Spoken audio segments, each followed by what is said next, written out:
السلام علیکم ورحمۃ اللہ وبرکاتہ۔ کل میں آپ کی خدمت میں اسلام کی 5 بنیادیں پیش کیا تھا، اور میں نے اخیر میں وعدہ کیا تھا کہ اگر وقت ملے تو انشاءاللہ ایک ایک چیز کی مکمل تشریح کروں گا کہ ایمان تو ہر ایک پر فرض ہے ہی، نماز کن پر فرض ہے اور کن پر فرض نہیں ہے، زکوٰۃ کن پر فرض ہے کن پر فرض نہیں ہے، اور حج، روزے، یہ تمام چیزوں کی تفصیلات کرنے کا میں نے وعدہ کیا تھا۔ تو وعدے کے مطابق میں آج آپ کے سامنے اسلام کے بعد، ایمان کے بعد جو سب سے اہم فریضہ ہے اس کو لے کر آپ کی خدمت میں پیش کیا ہوں۔ لہٰذا آپ سے درخواست ہے کہ آپ اس ویڈیو کو اخیر تک دیکھیں تو انشاءاللہ آپ کے علم میں ایک نیا ذخیرہ پیدا ہوگا۔ اگر آپ پہلے سے ان چیزوں کو جانتے ہیں تو انشاءاللہ ایک نیا طریقہ اور ایک نیا سلیقہ آپ کے علم میں اضافہ ہوگا۔ اور شاید آپ نہیں جانتے ہیں، میں تو زیادہ تر ویڈیو عوام ہی کے انداز میں بناتا ہوں، تو عوام تو اس سے بے خبر رہتے ہیں، تو انشاءاللہ آپ اگر عوام میں سے ہیں، عام حضرات ہیں، تو انشاءاللہ آپ کو یہ ہر چیز جو ہے نہیں لگے گی، اور اگر آپ سننے والے طالب علم ہیں یا عالم ہیں تو انشاءاللہ پھر بھی یہ فائدے سے خالی نہیں ہے۔ بہرحال اللہ رب العزت نے قرآن میں فرمایا وَمَا خَلَقْتُ الْجِنَّ وَالْإِنسَ إِلَّا لِيَعْبُدُونَ، کہ ہم نے جتنے مخلوقات پیدا کیے ان میں سے 2 مخلوق کو ہم نے اپنی عبادت کے لیے پیدا کیا ہے، اپنی معرفت کے لیے پیدا کیا ہے۔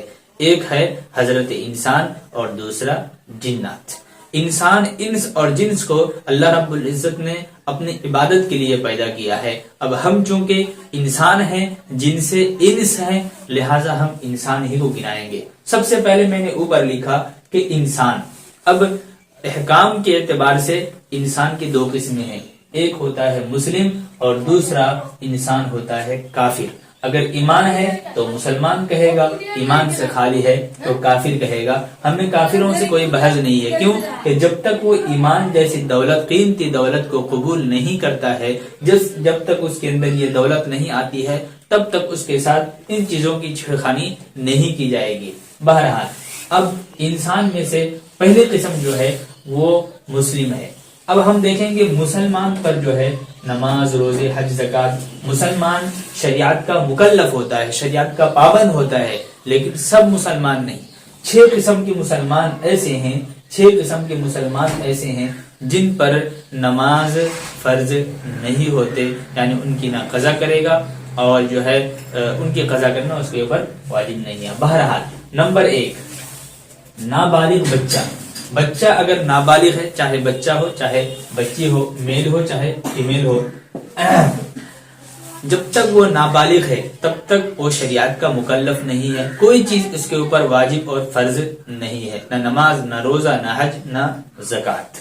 جب وہ بالغ ہو جاتا ہے یا بالغ ہو جاتی ہے، چاہے 9 سال کی عمر میں ہو، چاہے 10 سال کی عمر میں ہو، چاہے 12 سال کی عمر میں ہو، چاہے 13 سال کی عمر میں ہو، جب وہ بالغ ہو جاتا ہے یا بالغ ہو جاتی ہے تو بالغ ہونے کے بعد ہی سے وہ شریعت کا مکلف بن جاتی ہے، اس کے اوپر نماز فرض ہو جاتی ہے۔ لیکن اگر کوئی بالغ نہیں ہو رہا ہے، نہیں ہو رہی ہے، اس کی عمر بڑھ رہی ہے، تو ایسی صورت میں شریعت نے 15 سال کو مقید کیا ہے کہ اگر 15 سال سے پہلے تک اگر بالغ ہو گیا ٹھیک ہے، ہو گئی ٹھیک ہے، اگر 15 سال تک بھی نہیں ہوا تو 15 سال کے بعد جو ہے اس کے اوپر ذمہ میں شریعت کی ہر چیز واجب اور فرضانی شریعت کا مکلف ہو جاتا ہے، لہذا نماز پڑھے گا۔ تو اگر بالغ 15 سال سے پہلے تک اگر ہو جاتی ہے تو ٹھیک ہے، ورنہ تو 15 سال جیسے ہی ختم ہوتا ہے اس کے اوپر نماز فرض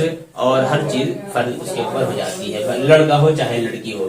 اب یہ اس کے اوپر نماز فرض کیوں نہیں ہے؟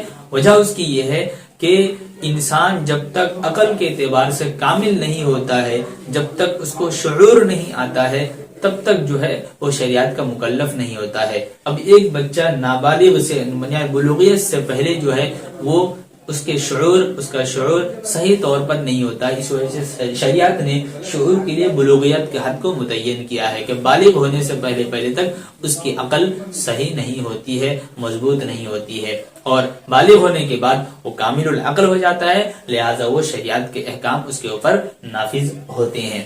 اب جو بالغ نہیں ہو رہا ہے تو اس کے لیے 15 سال کو مقید کیے ہیں۔ تو بہرحال ان کے اوپر فرض اس وجہ سے نہیں ہے کہ یہ کامل العقل نہیں ہوتے ہیں، لیکن یہ اگر نماز پڑھتے ہیں تو ان کی نماز ادا ہو جاتی ہے، یعنی ان کو ثواب مل جاتا ہے۔ فرض پڑھتے ہیں تو پھر بھی ان کی نماز نفل ہوتی ہے، بہرحال نماز ادا ہو جاتی ہے۔ کیوں؟ وجہ اس کی یہ ہے کہ ان کا وضو معتبر ہے، جب وضو معتبر ہے تو نماز بھی معتبر ہے۔ دوسرے نمبر پہ لیتے ہیں پاگل۔ پاگل انسان اگر پاگل ہے تو اس کا کوئی حساب کتاب نہیں، ہر چیز معاف ہے، لیکن اگر اس طرح ہوا کہ پہلے ٹھیک تھا، پھر اس کے بعد میں بعد میں پاگل ہو گیا، پاگل ہونے کے بعد پھر ٹھیک ہو گیا، تو دیکھیں گے کہ یہ پاگل پن کا زمانہ کتنا ہے۔ اگر پاگل پن کے زمانے میں 6 نمازیں قضا ہو گئی ہیں، اگر پاگل پن کے زمانے میں 6 نمازیں قضا ہو گئی ہیں، تو ایسی صورت میں اس کے بعد وہ صحیح ہو رہا ہے تو ان 6 نمازوں کی قضا نہیں کرے گا۔ اگر پاگل پن کے زمانے میں 6 نماز سے کم قضا ہوئی ہیں، مثلا صبح پاگل ہوا ہے اور شام میں صحیح ہو گیا، اب اس کی مثلا 8 بجے پاگل ہوا ہے اور شام میں صحیح ہو گیا، تو ظہر کی نماز قضا، عصر کی نماز قضا، مغرب کی نماز قضا، عشاء کے وقت میں وہ صحیح ہو گیا، تو 3 نمازیں قضا ہوئی ہیں۔ اب چونکہ 6 نماز سے کم قضا ہوئی ہے، لہٰذا جب وہ صحیح ہوگا تو ان قضا نمازوں کی ادائیگی کرے گا، اس کے اوپر ضروری ہے، اور اگر 6 نماز ہو جائیں تو پھر اب ضروری نہیں ہے۔ بہرحال پاگل جب تک اس کی 6 نمازیں قضا ہو جاتی ہیں، 6 نمازیں قضا ہونے کے بعد اگر وہ صحیح ہوتا ہے تو اس کے ذمے میں اس کی قضا واجب نہیں ہے۔ بے ہوش، اس کا بھی وہی ہے کہ اگر بے ہوشی کے عالم میں اتنا گزر گیا کہ 6 نمازیں ان سے قضا ہو گئی ہیں، تو پھر بے ہوشی کے بعد جب ہوش میں آئے گا تو اس کے اوپر ان کی قضا واجب نہیں ہے، ان کی قضا وہ نہیں کرے گا۔ لیکن اگر 6 نماز سے پہلے اس کو ہوش میں آ گیا، ذرہ برابر بے ہوش میں آ گیا، یعنی 2 منٹ 5 منٹ کے لیے بے ہوش میں آیا، تو پھر اس کا حکم وہ بے ہوشی میں نہیں ہوگا، یعنی مسلسل 6 نماز تک اس کو بے ہوشی طاری رہی ہو۔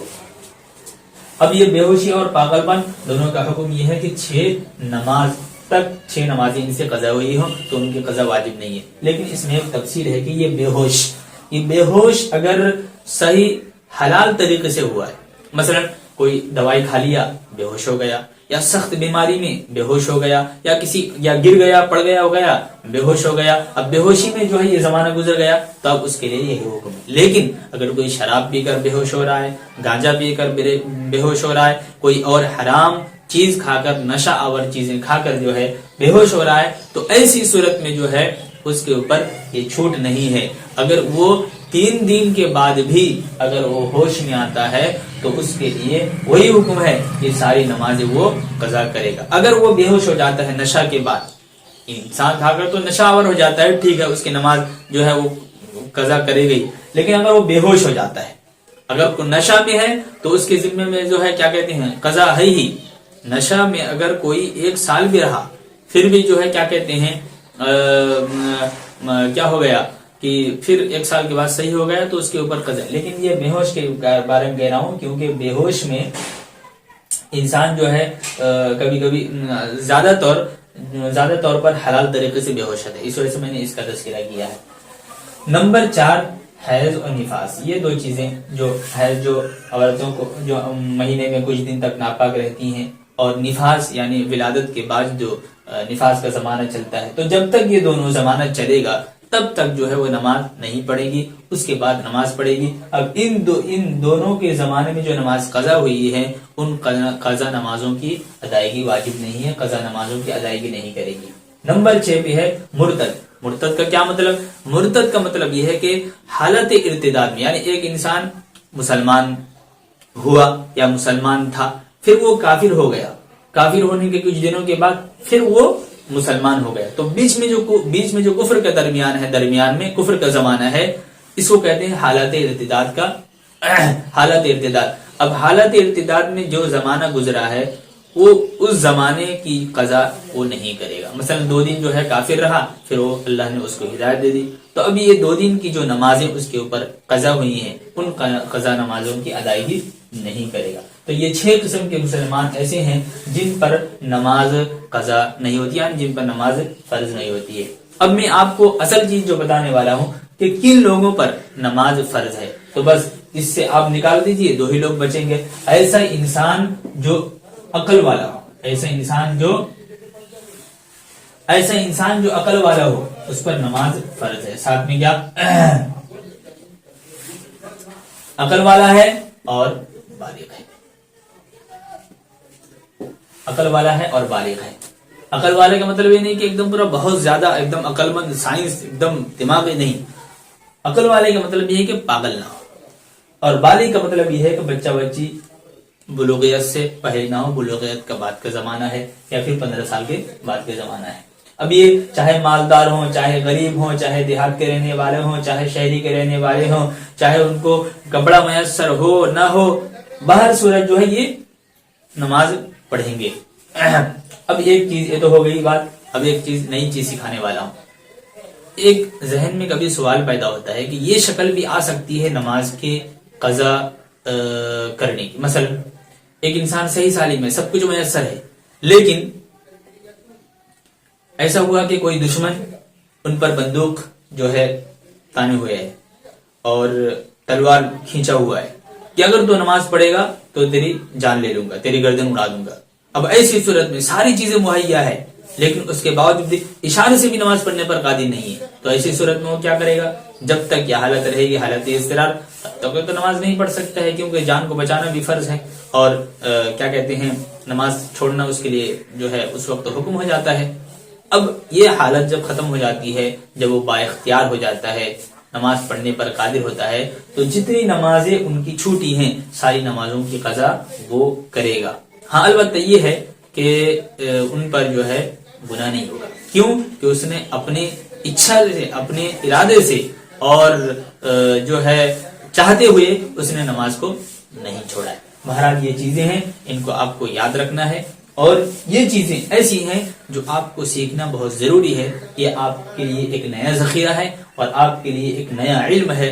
بہرحال آج میں اسی کو بیان کر رہا ہوں، انشاءاللہ میں کل اگر ہوا تو زکوٰۃ یا کوئی اور دوسرے رکن کو انشاءاللہ پھر بیان کروں گا۔ السلام علیکم ورحمۃ اللہ وبرکاتہ۔